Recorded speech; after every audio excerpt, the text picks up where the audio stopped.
স্বাগত জানাচ্ছি খাতুনগঞ্জ থেকে মতিঝিলের সাথে আছে আমি শামীম জাহেদি। কোম্পানি আইনের দুর্বলতা বাড়ছে, মামলার জট, বিনিয়োগকারীরাও আস্থা পাচ্ছে না। একে দেশের বিনিয়োগে স্থবিরতার অন্যতম কারণ বলে দেখছেন বিনিয়োগ উন্নয়ন কর্তৃপক্ষ বা বিডা। তাই ব্যবসার পরিবেশ উন্নয়নে 1994 সালের কোম্পানি আইনের বেশ কিছু ধারা দ্রুত সংশোধনের প্রস্তাব দিয়েছে সংস্থাটি। পাশাপাশি কোম্পানির বার্ষিক প্রতিবেদন তৈরিতে শৃঙ্খলা আনার পরামর্শ দিয়েছেন বিশ্লেষকরা। আজ আমরা আলোচনা করব কোম্পানি আইন নিয়ে। এই নিয়ে কথা বলতে আমাদের স্টুডিওতে রয়েছেন জাতীয় অর্থনৈতিক গবেষণা ব্যুরোর চেয়ারম্যান অধ্যাপক সৈয়দ আহসানুল আলম এবং বাংলাদেশ অর্থনীতি সমিতির সাধারণ সম্পাদক জামালউদ্দিন আহমেদ। তবে আলোচনা শুরু করার আগে দেখে নেব একটি প্রতিবেদন। সরকারি বেসরকারি প্রতিষ্ঠানগুলো ব্যবসা পরিচালনা করে থাকে 1994 সালের কোম্পানি আইন অনুযায়ী। বিনিয়োগ উন্নয়ন কর্তৃপক্ষ বলছে এই আইনের বেশ কিছু ধারার দুর্বলতার কারণে বিশ্বব্যাংকের ব্যবসা পরিবেশ উন্নয়ন সূচকে পিছিয়ে পড়ছে বাংলাদেশ। আস্থা হারাচ্ছেন বিনিয়োগকারীরা। কোম্পানি আইনে শেয়ার হোল্ডারদের কাছে লেনদেনের হিসাব প্রকাশের বাধ্যবাধকতার বিধান নেই। তৃতীয় পক্ষের মাধ্যমে লেনদেন পর্যবেক্ষণেরও ব্যবস্থা নেই। এছাড়া পরিচালনা পর্ষদের বৈঠক ছাড়াই বেসরকারি কোম্পানির 10% শেয়ার বিক্রি করা যায়। বিডা বলছে এ ধরনের বেশ কিছু ধারার কারণে ক্ষুদ্র বিনিয়োগকারীদের স্বার্থ রক্ষা হয় না। শেয়ার হোল্ডারদের বিরোধ মীমাংসার জন্য কোনো নির্দিষ্ট বিধান নেই। কোম্পানি আইনটারিতে একটা মেন প্রবলেম, যেটার সংশোধনী অনেক দিন ধরেই হয়নি বা সংশোধনীর প্রয়োজন খুব বেশি। কন্ট্রাক্ট অ্যাক্ট আমাদের সংশোধনী করার প্রয়োজন, ইনসলভেন্সি অ্যাক্ট সংশোধনী করার প্রয়োজন। অভিযোগ আছে ব্যাংক থেকে ঋণ পাওয়া, শেয়ার হোল্ডারদের লভ্যাংশ দেয়া ও কর পরিশোধে কোম্পানিগুলো একাধিক বার্ষিক প্রতিবেদন তৈরি করে। বিশ্লেষকেরা বলছেন কোম্পানিগুলোর এমন অসততার কারণে বিদেশিরা বিনিয়োগ করতে চায় না। বুকস অফ অ্যাকাউন্টকে ইনফ্লেট করা হয়েছে অথবা ডিফ্লেট করা হয়েছে অথবা চেঞ্জ করা হয়েছে, তাহলে এটার জন্য এখন জেল জরিমানার ব্যবস্থা নাই। এটা হচ্ছে আপনার একেবারে ফিনান্সিয়াল ক্রাইম। এছাড়া কোম্পানিতে স্বাধীন পরিচালক নিয়োগ নীতিমালা আধুনিকায়নেরও পরামর্শ দিয়েছেন বিশ্লেষকেরা। কোম্পানির আয় ব্যয়। Ruhul Amin, independent news, Dhaka. শুরু করছি আমরা আলোচনা। ডক্টর জামালউদ্দিন আহমেদ এবং জনাব আহসানুল আলম, আপনাদেরকে স্বাগত জানাচ্ছি অনুষ্ঠানে। কেমন আছেন আপনারা? ভালো, আলহামদুলিল্লাহ। জনাব জামালউদ্দিন আহমেদ, আপনার কাছে প্রথমে আমি জানতে চাচ্ছি যে আমরা প্রতিবেদন দেখলাম, সেখানে বলা হচ্ছে যে প্রায় 2 দশকের পুরাতন কোম্পানি আইন পরিবর্তনের কিছু কথা বলা হচ্ছে এবং অনেকে বলছেন যে গত 2 দশকে আসলে ব্যবসার অনেক রকমের পরিবর্তন এসেছে, কিন্তু কোম্পানি আইনে বেশ কিছু কিছু ধারায় এই পরিবর্তনটা প্রয়োজন। আপনার কি মনে হয় এই প্রয়োজনটা কতটা? অবশ্যই এটা প্রয়োজন আছে। জি, প্রয়োজন আছে। আপনি দেখেন, আমরা আমাদের যে কোম্পানি আইন আছে, জি, 1913 সালের কোম্পানি আইন, ব্রিটিশ আমলের কোম্পানি আইন। 1977 সালে আপনার তখন বাংলাদেশ কি ছিল? এটা তো কোনো দেশই ছিল না। জি, 1913 সালে। তারপরে আসছে আপনার 1977 সালে একটা কমিটি হয়। সেই 77 সালে কমিটি কোম্পানি ল রিফর্ম করার জন্য, চেঞ্জ করার জন্য, সংশোধনের কথা বলি। সেটা 1994 সালে 17 বছর পরে এটা পাস হয় পার্লামেন্টে। আচ্ছা, এই হলো এটা।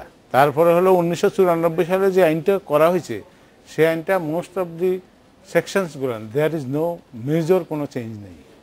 সেই চেঞ্জ ইস্ট ইন্ডিয়া কোম্পানির সেই আইনটাই কপি করছে, কপি করে এখানে আনা হয়েছে। ইন্ডিয়াতে 1957 সালে তারা চেঞ্জ করছে। তারা প্রতি 10-15 বছর পর পর একটা চেঞ্জ করে। আচ্ছা, অথচ এখনকার যুগে যে এই ডাইনামিক ইকোনমিক সিচুয়েশন, টেকনোলজির যুগে বিজনেসের যে পরিবর্তন সেটা এবং বাজার অর্থনীতির উত্থান, এই সমস্ত কারণে কোম্পানি আইনটা হলো একটা one of the critical instrument to control the corporate world. এই কর্পোরেট ওয়ার্ল্ডে এটা করার জন্য কোম্পানি আইনটা যদি যুগোপযোগী না হয়, তাহলে অন্যান্য আইনের সাথে, অন্যান্য চেঞ্জের সাথে সামঞ্জস্য রেখে যদি আপনি না করেন, তাহলে সেই কোম্পানি আইন will not be effective. Corporate এনভায়রনমেন্টটাকে উন্নতি করতে পারবে না। দেখেন, আপনার 1994 সালে কোম্পানি হওয়ার পরে এখন আবার 1912 সালে একটা কমিটি হয়েছে। জি, আপনার 12 সালে যে কমিটিটা হয়েছে, এই কমিটিতে যারা কমিটির মেম্বার হন, ওনারা মোস্ট কেসেস দেখা যায় যে রিটায়ার্ড সচিব, তারপরে চাকরির শেষ পর্যায়ে আসে লোকজন হয়। এনাদের কোনো কাজের কোনো স্পৃহা থাকে না, এদের কোনো টার্গেট থাকে না, টাইম টার্গেট থাকে না। যে কারণে 2012 সালে যে কমিটি হয়েছে, এখন চলতেছে 2017 সাল। এখন কোন বছর আরও 30 বছর লাগবে কিনা এটা আল্লাহ বলতে পারে, হ্যাঁ, মানুষে ধন্যবাদ। বলতে পারবে। হ্যাঁ, ধন্যবাদ। আপনার কাছে ফিরে আসবো। সৈয়দ আহসানুল আলম, আপনার কাছে জানতে চাচ্ছি যে কোম্পানি আইন পরিবর্তনের কথা বলছি, কিন্তু আমরা প্রায় বলছি দেশের কিন্তু কর্পোরেট গভর্নেন্সের বড় অভাব। সো যখন নতুন আমরা এখন সংসদের কথা চিন্তা করছি, কর্পোরেট গভর্নেন্স কতটা জোরদারভাবে এখানে ইনস্টিল করা যায় বলে আপনার মনে হয়? দেখেন, উনি যেটা বলেছেন ওই দিক থেকে একটু শুরু করি, জি, স্পষ্ট করে, তারপর আপনার কথা আসতেছি। তো কোম্পানি আইন অ্যাকচুয়ালি যে অবস্থায় আমরা আছি, এটা মানধাত্তার আমলের অবস্থায় আছি, এবং যথার্থ এই কোম্পানি আইন ওই ইস্ট ইন্ডিয়া কোম্পানির ওই আদলেই কন্টেন্ট মোটা থেকে তাই রয়ে গেছে। এবং ইস্ট ইন্ডিয়া কোম্পানির আমলা দিয়েই আপনার এটাকে আবার অ্যামেন্ডমেন্ট করছে। এখন আবার যে কমিটি হয়েছে 12 সালে, ওটা আরো 17 বছর পরে এটা করবে কিনা ওইটার জন্য আমরা সন্দেহ প্রকাশ এটা করছি। আল্লাহ জানে। এখন আপনার প্রশ্ন উত্তর দিতে চাই, এই যে কর্পোরেট গভর্নেন্স, হ্যাঁ, তো আপনার কর্পোরেট গভর্নেন্স, কর্পোরেট ল যদি আপনার হালকার উপরে ঝাপসা হয়, না সে কারণেই Because বলছি of the যে যেহেতু company সংসদের আইন। কথা বলছি, আমরা কর্পোরেট গভর্নেন্স প্রতিষ্ঠা করতে পারে শক্তিশালী হবে, তার সেটাকে মাথায় রেখেই আসলে সে আইনই করতে হবে। হ্যাঁ, সেটাই রাখা বিকজ উচিত। আপনার এখন আমি মনে করি কর্পোরেট গভর্নেন্সটা is the shadow, and it will be the outcome of the strong up to date corporate company law. তো যেটা আমাদের এখন প্রয়োজন, আর যে কথাটা বলা যাচ্ছে যে আমাদের যে ব্যবসা বাণিজ্য চেঞ্জ হয়ে গেছে, গ্লোবালাইজেশন, টোটাল আমাদের যে সিচুয়েশন বিজনেসের, এই জায়গায় আমরা যদি বিদেশি বিনিয়োগ আনতে চাই, যারা ইনভেস্ট করতে আসবে, তারা এই ফ্রেমওয়ার্কের মধ্যে তারা ইনভেস্ট কাজ করতে করতে চাইবে। সেই প্রোটেকশন নাই, তার বিদেশিদেরও প্রোটেকশন নাই, মাইনরিটিরও প্রোটেকশন নাই। এখন নেক্সট আপনি যেটা প্রশ্ন করছেন। হ্যাঁ, ধন্যবাদ। জনাব জামালউদ্দিন, আপনি আপনার কাছে জানতে চাচ্ছি, আমি এটার সাথে ওনার সাথে একটু অ্যাড করতে চাই। প্লিজ বলেন। সেটা হলো আপনার কোম্পানি আইন বা যে কোনো আইন, আপনাকে কমার্শিয়াল ইন্টারেস্ট, এই কোম্পানি আইনটা protection of the minority share holders, সেটা রাখতে হবে। ডাইরেক্টরদের রাইট মেনটেন করা, শেয়ার হোল্ডারদের রাইট মেনটেন করা, স্টেক হোল্ডার যাদের সাপ্লায়ার আছে, দেশের প্রচলিত আইন এর কোনো পরিপন্থী কোনো জিনিস এখানে আইনে থাকতে পারবে না। কর্পোরেট গভর্নেন্সের যে অডিট কমিটি সংক্রান্ত, অডিট কমিটি একটা ইম্পর্টেন্ট ক্রিটিক্যাল কম্পোনেন্ট, সেই অডিট কমিটির প্রভিশন কিন্তু আপনার এই কোম্পানি আইনে নাই। আচ্ছা, আছে কিনা আমি জানি না। আচ্ছা আচ্ছা, তারপরে আপনার রিস্ক ম্যানেজমেন্ট কমিটি, তারপরে আরো কতগুলো হিউম্যান রিসোর্সেস কমিটি, আইসিটির কমিটি, আইসিটি সম্বন্ধে, ICT is a new phenomena in this world, এবং সেই ক্ষেত্রে বাংলাদেশের জন্য আরো নতুন। সেই ক্ষেত্রে এখন এগুলো যদি প্রভিশন না থাকে, তারপরে আপনার যে ইভেন ফাইন্যান্সিয়াল ডিসক্লোজার সংক্রান্ত কতগুলো জিনিস বলা আছে, এটা স্পেসিফিক হওয়া উচিত। If we compare Bangladesh company আইন with Singapore, Hong Kong, Malaysia, Indonesia, অন্য দেশের সাথে যদি তুলনা করেন, অনেক কিছুই এখানে নাই। আমি আরেকটা বিষয়, যে বিষয় আপনাকে জানতে চাচ্ছি, শুধু আইন করে আসলে হবে কিনা, আইনের প্রয়োগ প্রয়োগ লাগবে, এবং সেই প্রয়োগটা রুট পয়েন্ট হলো register of joint trusted company. কিন্তু আমি যেটা বলতে চাচ্ছি, দেখেন আমরা প্রায় অভিযোগ শুনি, একটি কোম্পানির অডিট হয় বা বার্ষিক প্রতিবেদন হয় 2 রকমের বা 3 রকমের হয়, যখন যেটা প্রয়োজন তখন সেটা উপস্থাপন করা হয়। শুধু কি আইন দ্বারাই এটা কার কাছে জমা দিতেছে? আপনার পয়েন্টটা আকার ভেরি ভেরি ভ্যালিড। সেটা হলো একটা অডিট রিপোর্ট করার পরে, এটা তো অ্যাপয়েন্টমেন্টের একটা প্রসিডিউর আছে, অডিটরের কি কাজ আছে ওইটা সম্বন্ধে বলা আছে, তার দায়িত্বটা কি সেটা বলা আছে। এখন সে যখন অডিটটা করে জমা দিল, জমা দেওয়ার পর board is a gatekeeper for this audit report. Auditor হলো ইন্ডিপেন্ডেন্ট গেট কিপার, রাইট, আর ডাইরেক্টর যিনি উনি হলো ডিপেন্ডেন্ট গেট কিপার, উনি কোম্পানির কাছে রেসপন্সিবল। সেই ক্ষেত্রে উনি এটা ডিটেল দেখছেন কিনা, উনি যখন whenever he is signing this audit report, company আইনে বলা আছে 2 জন ডাইরেক্টর এবং সিকিউরিটি এক্সচেঞ্জ কমিশন এখন লিস্টেড কোম্পানির জন্য কম্পালসারি করছে, company secretary will have to sign, CFO sign করতে হবে। তাহলে the primary responsibility of this guys who are signing this report, এবং সেই ক্ষেত্রে এনারা যখন সাইন করে ভিতরে কি আছে উনি দেখেন নাই, তাহলে he did not perform his job rightly, সেই ক্ষেত্রে হি ইজ প্রাইমারিলি রেসপন্সিবল। এরপরে আসেন কোম্পানির যে লয়ার আছে, lawyer is responsible also, he has given the legal opinion. এখানে আপনার ধরেন আরেকজন আছে security expert, financial expert, valuation report যারা দেয় তারাও দায়িত্ব আছে। শেয়ারের ব্রোকারেজ ফার্ম যেটা, সেটাও কিন্তু তাদেরও অ্যাসোসিয়েশন যারা, তাদেরও রেসপন্সিবিলিটি আছে। তারপরে আছে আপনার ফাইন্যান্সিয়াল অ্যানালিস্ট, যে লোক ফাইন্যান্সিয়াল অ্যানালাইসিস করে আপনাকে এটা রিপোর্টটা দিচ্ছে, এই সমস্ত পয়েন্টগুলো securities and exchange commission related. Listed কোম্পানির জন্য অব্লিগেশন কর্পোরেট গভর্নেন্সের প্রিন্সিপাল, এবং নন লিস্টেড কোম্পানিগুলোর জন্য পরিষ্কার বলে সরকারি মালিকানাধীন কোম্পানি, তাদের জন্য কিন্তু আপনার বলা থাকবে। সরকারি কোম্পানিতে যে সমস্ত ডাইরেক্টর আছে, মোস্ট অফ দি কেসেস এরা সরকারি এমপ্লয়ি, তাদেরকে তারা কোনোদিন জেল খাটছে? খাটে না। এখানে যে এই সমস্ত ধরেন আপনার ব্যাংক ট্যাঙ্কে যে সমস্ত ঘটনাগুলো ঘটছে, এখানে তো অনেক সরকারি কর্মচারী চেয়ারম্যান ছিল, এখনো কিন্তু খারাপ ঘটনা ঘটতেছে, কিন্তু ওনারা কি কোনো সময় জেলে ঢুকছে? ওনাদের কোনো শাস্তি হচ্ছে? সেটার বিধানটা রাখতে হবে। ধন্যবাদ। আমরা নিব একটু বিরতি, বিরতির পরে আমরা আবার আলোচনা শুরু করব। আমরা নিচ্ছি একটি বিরতি, আমাদের সাথেই থাকবেন, ফিরছি শীঘ্রই।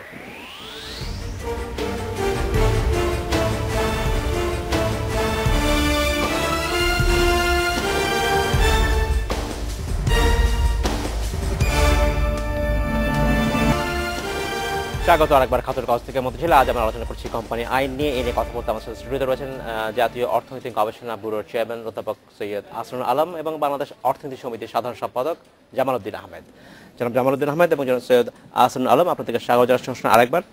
জনাব আলম, আপনার কাছে আমি জানতে চাচ্ছি যে আমরা বলছি কোম্পানি আইনের পরিবর্তনের কথা বলছি, পরিবর্তন কিছু কিছু হয়েছে না। আমরা যদি বলি যে ইন্ডিপেন্ডেন্ট ডিরেক্টর বিভিন্ন কোম্পানিতে বসবার জন্য হয়েছে, আইন হয়েছে, কিন্তু এটা আসলে কতটা কার্যকরভাবে কাজ হচ্ছে এবং ইন্ডিপেন্ডেন্ট ডিরেক্টররা কতটা আসলে ইন্ডিপেন্ডেন্ট হিসেবে একটা কোম্পানিতে কাজ করছে? Thank you. আমি খুব দ্রুত কয়েকটা কথা বলতে চাইবো। 30/3/2017 আমাদের মাননীয় বাণিজ্য মন্ত্রীর ওখানে বিডা এবং আরো স্টেক হোল্ডাররা বসে এই কোম্পানি আইনের কি কোন ধরনের পরিবর্তন দরকার আলাপ হয়েছে। আমি দেখেছি এখানেও কিছু হালকার উপর ঝাপসা কথা বলেছে। বিডার কাগজটা আমার হাতে আছে।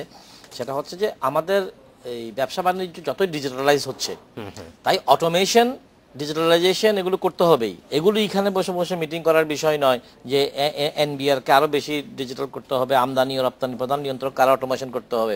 এগুলি হালকার উপরে ঝাপসা কথা। প্রকৃত কথা আপনি আমাকে নিয়ে এসছেন। সেটা হচ্ছে এই যে মনে করেন এই কোনো একটা বড় গ্রুপ, সে যদি আপনার 50 কোটি টাকা ইকুইটি দিয়ে 2000 কোটি টাকা বাজার থেকে তুলে নেয়, তাহলে ওই 10 টাকা, 100 টাকা, 1000 টাকা, 10,000 টাকা করে শেয়ার যারা কিনেছে, লক্ষ লক্ষ লোক, এই মাইনরিটি শেয়ার হোল্ডারদের কোনো ধরনের সে নাই। তারা ছাগলের 32 নম্বর বাচ্চা। তাদের কাছে কোম্পানি আইবিআই কি করতেছে তারা জানে না। কোম্পানি কি ট্রান্সফার প্রাইসিং করছে? আমি কোম্পানির চেয়ারম্যান বা ম্যানেজিং ডিরেক্টর, আমি একটা কাঁচামাল বিদেশ থেকে আনতেছি, ওভার ইনভয়েস করে নিয়ে আসতেছি আমি, তাহলে আমি টাকাটা তো ট্রান্সফার প্রাইসিং করে দিলাম, আমার তো চুরি করাই লাগবে না। আমি তো সিঙ্গাপুরে শেল কোম্পানি খুলে বসে রাখছি যে এই কেমিক্যালটা ওখান থেকে কিনবো, তাহলে $10 কেমিক্যাল $20 করে কিনতেছি। So I am the chairman, I am the MD. একই প্রকার হলো, আমি বারবার করে বলতে চাচ্ছি, কোন রাষ্ট্রায়ত্ত ব্যাংকে, ইভেন প্রাইভেট ব্যাংকে, চেয়ারম্যান আর এমডির কনাই বেঞ্চ ছাড়া কোনো দুর্নীতি হতে পারে না। একটা হইছে বললে আমি কি শাস্তি দেবেন। ছাগলের 16 নম্বর বাচ্চারা হচ্ছে কি জানেন, ডাইরেক্টররা। এগুলো কোত্থেকে ধরে এনে বসাই দিয়েছে। ওগুলো গিয়ে শুধু এমডি স্যার ওই আমার জন্য এই যে একটা 2 কোটি টাকার ছিল, ওইগুলো ওরা খুদ খেতে এই দৌড়াদৌড়ি করে, মাল কামায় 2-3%, 5% চেয়ারম্যান এমডিরা। এখন আসেন, সেই এমডির আন্ডারে যদি অডিট কমিটিকে নিয়ে যাওয়া হয়, কর্পোরেট গুড গভর্নেন্সের জন্য risk management company, audit committee এগুলো করা হচ্ছে। এখন সেই অডিট কমিটিকে, আচ্ছা দেখেন, আমরা কি পিছন দিকে যাবো? এইটা কিন্তু অনেক চড়াই উতরাই করে। এটা কেন হলো? এমডির আন্ডারে কেন অডিট? লান্ডারিং করার জন্য, চুরি করার জন্য, লুটপাট করার জন্য। মাননীয় প্রধানমন্ত্রী যে আমাকে বলতেছে, আমাদেরকে বলতেছে এগুলো বন্ধ করতে হবে। সেই জন্য তো জোর গলায় বলতেছি যে এটা তো আগে বোর্ডের আন্ডারে ছিল, এটাকে না রাখা যাবে কর্পোরেট গভর্নেন্সের প্রিন্সিপালের বহির্ভূত। এটাকে না রাখা যাবে আপনার কি বলে, আপনার আবার বলি, ইংরেজিতে বলি, এটাকে না রাখা যাবে চেয়ারম্যানের কাছে, না রাখা যাবে এমডির কাছে। দুটি কারণে। সেটার কারণ হচ্ছে, আমি বারবার বলতেছি, 1%, 2%, 3% যে 100 কোটি টাকার উপরে যত লোন হয় সবগুলো কমিশনে হয়, ওইটা এমডি চেয়ারম্যান। যত বেনামা লোন হয় সেই চেয়ারম্যান। এখন আমার কথা হচ্ছে, ল হিসেবে দেশের ড্রয়িং অফ ডিসবার্সিং অফিসার কি করে অডিট অফিসার হয়? It is the MD who is sanctioning. Sanctioning authority should not be disbursing authority, and sanctioning and disbursing authority should not be the audit authority. তাই এটা বাংলাদেশ উল্টা চলতেছে, এই জন্য আমি এটা বললাম। আরেকটি কথা বলে আমি বোধহয় শেষ করে দেব। অডিট কমিটির কথা না, ইন্ডিপেন্ডেন্ট ডিরেক্টর যে একটা শব্দ বলছেন, আমি কিন্তু ইন্ডিপেন্ডেন্ট ডিরেক্টর, সরকারের ডিরেক্টর সব করে টোরে আসছি এখন ডাইরেক্টরি করতে আপনার ইসলামী ব্যাংকে। এই ইসলামী ব্যাংক বা কতগুলো ব্যাংক আছে ভালো, বা অনেক জায়গায় আর ভালো আছে, কিন্তু এমনি মোটা দাগে independent directors are not independent. আবার বলি এক্স্যাক্টলি কেন বলি, এখন প্রচলিত নিয়ম অনুযায়ী স্পন্সররা, মনে করেন আপনি একটা কোম্পানির চেয়ারম্যান, আপনি নামটা বোর্ড থেকে, যে এটা আমার খালাতো ভাই, এটা আমার তালতো ভাইয়ের বোনের জামাই, ইনি একজন সচিব, তো ওনার নামটা আপনি দিয়ে দিলেন, এটা বোর্ড দিয়ে পাশ হয়ে গিয়ে সিকিউরিটি এক্সচেঞ্জ কমিশন গিয়ে ইন্ডিপেন্ডেন্ট ডাইরেক্টর হয়ে গেল। ইন্ডিপেন্ডেন্ট ডাইরেক্টরদের লড়াছড়া কোথাও দেখেছেন? কেউ বলতেছে আই এম ইন্ডিপেন্ডেন্ট ডিরেক্টর, এই কোম্পানি ভুল করতেছে, ইন্ডিপেন্ডেন্ট ডিরেক্টরস আর ডিপেন্ডেন্ট, তাই ওই মডালিটিটাও এখানে কাজ করতেছে না। আর শেষ কথা হলো যে এই যে আমাদের শেয়ার হোল্ডাররা, আমি chairman of the company, managing director, আমি 51% শেয়ার বিক্রি করে দিতেছি, এটাও তারা জানে না। এবং আইনে 10% শেয়ার বিক্রি করা যেতে পারে এবং বৈঠক ছাড়াই, পাবলিকের ক্ষেত্রে 51, পাবলিকের ক্ষেত্রে 51।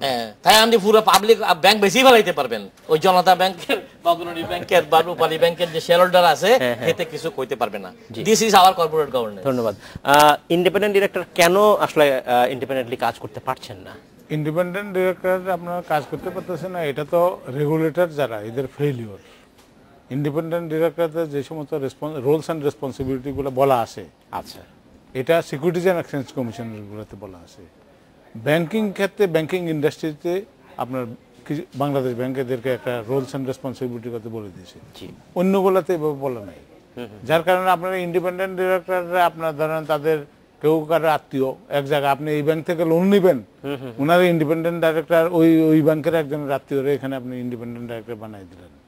এইভাবে সবাই যদি হিস্ট্রিক্যাল ব্যাকগ্রাউন্ড বাইর করেন, দেখা যাবে যে একজন আরেকজনের পিঠ চুলকাইতেছে। তাহলে তো এখানে রেগুলেটরের ভূমিকা একটা গুরুত্বপূর্ণ হতে পারে। রেগুলেটরের ভূমিকা, what they are doing, they are not doing anything. তারা খালি রেগুলেটররা যাই দেখেন যে তারা তো এগুলো নিয়ে গবেষণা করবে, বাইর করবে। একটা লোকের নামে যে প্রপোজাল দিল পারমিশন জন্য independent director, in that case whether he has got a greater interest here, এটা কিন্তু তার ওই ফুলফিলমেন্ট অফ দ্য ক্রাইটেরিয়া, সে ক্রাইটেরিয়াগুলো ফিট করে কিনা সেটা দেখতে হবে। সেখানে দেখা গেছে যে অনেক ক্ষেত্রে এটা নাই। এটা কিন্তু আপনার তারপর আবার মূল ডাইরেক্টর যারা, এদের ডিভিডেন্ডও আটকায় রাখে। বহু ব্যাংকের প্রাইভেট ব্যাংকের ডিরেক্টরদের ডিভিডেন্ড আটকায় রাখছে চেয়ারম্যান, এরকম রেকর্ড অনেক আছে। সেই ক্ষেত্রে বাংলাদেশ ব্যাংকও কোনো অ্যাকশন নিতেছে না, সিকিউরিটি এক্সচেঞ্জ কমিশনও কোনো অ্যাকশন নেই, এদের ফাইল বন্দি হয়ে আছে, ফাইল বন্দি হয়ে আছে, কিছু ধরে না। তার মানে দিস শুড বি সেটেলড। মানুষ চায় বিচার, মানুষ চায় ন্যায্য বিচার। ন্যায্য বিচার একজন ডাইরেক্টরের যে রাইট আছে, rights and obligation to the company, তার সেক্ষেত্রে তাকে সেটা দেওয়া হচ্ছে না। সেখানে মেজরিটি ডিরেক্টর যিনি, উনি মনে করে যে এরা তার চাকর বাকর।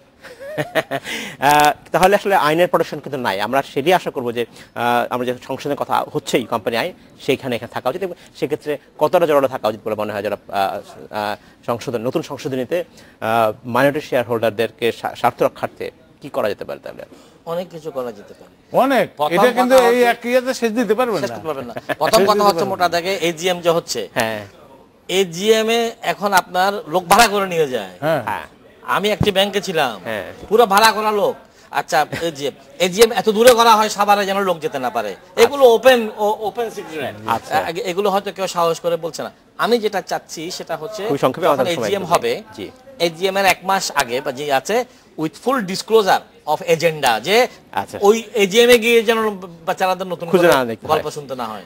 জনাব সৈয়দ আহসানুল আলম, আপনাকে অসংখ্য ধন্যবাদ। জনাব জামালউদ্দিন আহমেদ, আপনাকে অসংখ্য ধন্যবাদ। আজকে শেষ করতে হচ্ছে, ভবিষ্যতে আপনার সাথে আমরা আবার কথা বলবো।